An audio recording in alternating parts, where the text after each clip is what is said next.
Alright, today we're going to talk about 6.1, which is angles of polygons.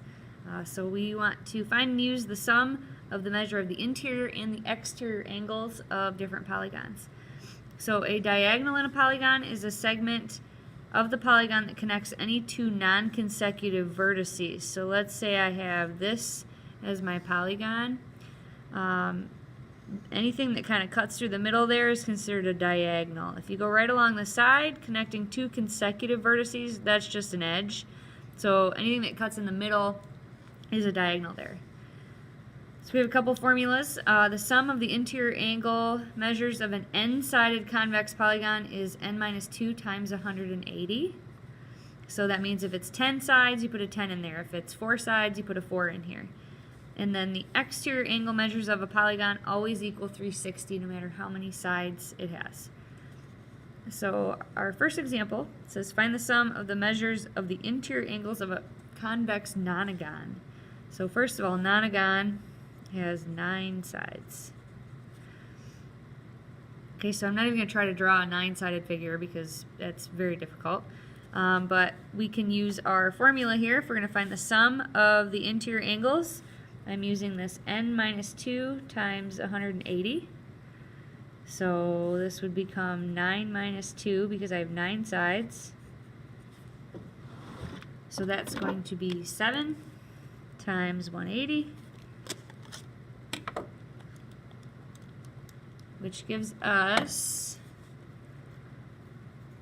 1,260 degrees. So that would be the sum of all 9 angles inside that nonagon. Okay, example 2 says find the measure of each interior angle of the parallelogram, or STU, over to the right here. So first we need to say what are they all going to add up to be. So this is a 4-sided figure. If it's a parallelogram, that means it's a quadrilateral. So I would have 4 minus 2 times 180. So that means I have 360 degree total for these 4 angles. So now I'm going to write an expression of if I add the 4 of these together, it has to equal 360. So I have 11x plus 4, I have a 5x, I have another 11x plus 4, and another 5x. And that has to equal 360 degrees. So if I add these, all my like terms, I have 11, 11, 5, and 5. So that would be 32x. And then I have 2 4s that are like terms.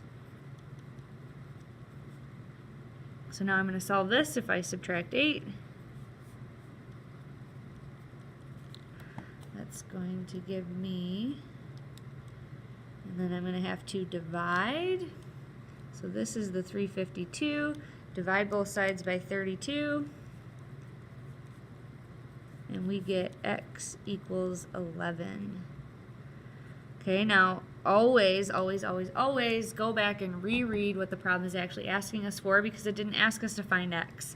It asked us to find the measure of each interior angle. So that means I need to substitute these back in.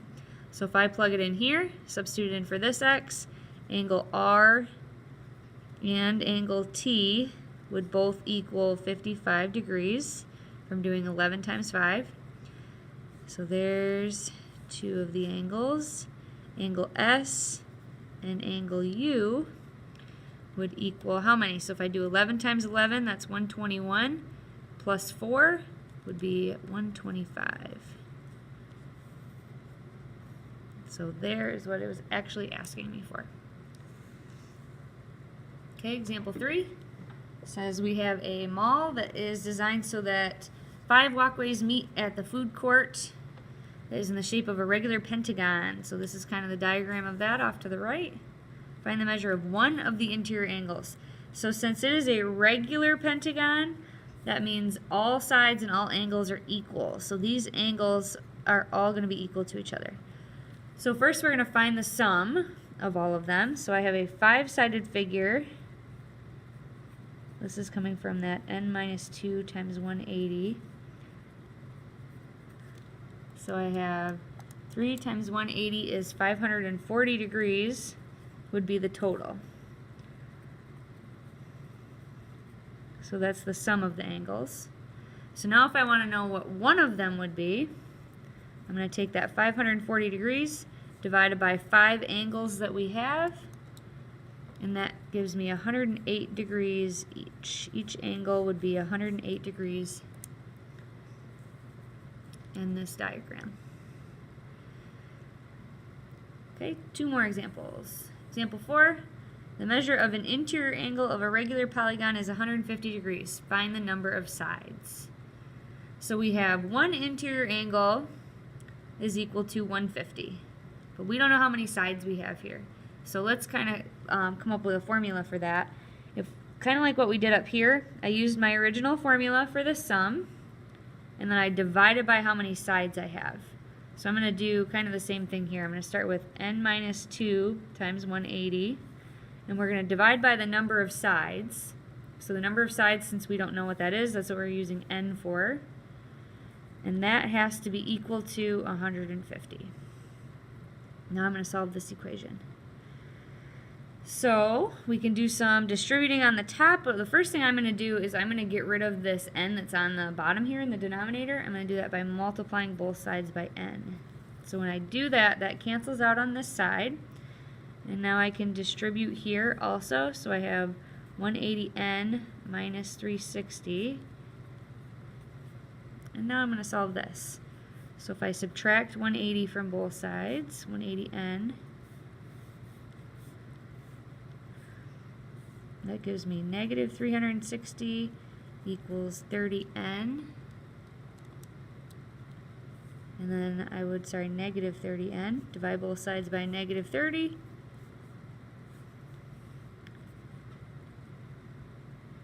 And we get n equals 12.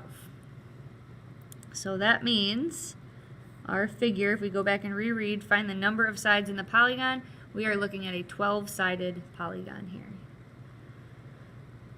Alright, last example. Find the value of x in the diagram. So here we have all exterior angles all around this figure.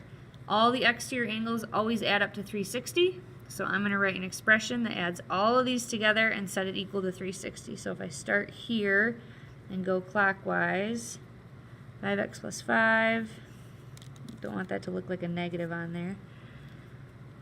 And then I have plus 5x plus 4x minus 6 plus 5x minus 5 plus 4x plus 3 plus 6x minus 12 plus 2x plus 3. Whew. And that all has to equal 360 degrees. So like terms.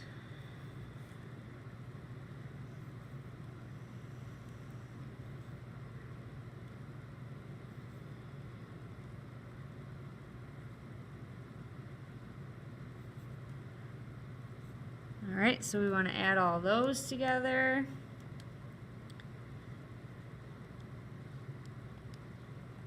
Check my math here. I got 31x. And then I have all my single numbers here that I'm going to add. Make sure you take the sign with it, like right here.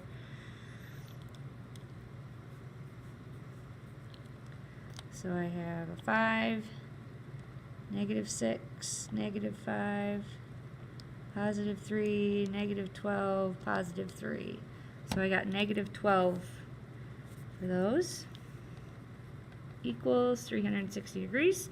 So I would add 12 to both sides.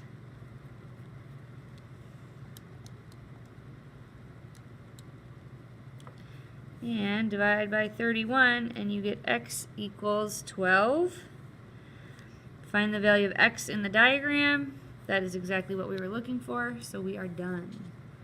Okay, so the last two are on you to do. So I'll give you a clue here. Octagon, think about a stop sign. How many sides does that have? And then the second one, you use this picture. And lastly, I will always try to leave you with a joke. What do you call the farmer who tends to the chickens? He's a chicken tender. That's one of my favorites. Okay, hope you have a wonderful rest of your day, and make sure you're kind to someone today.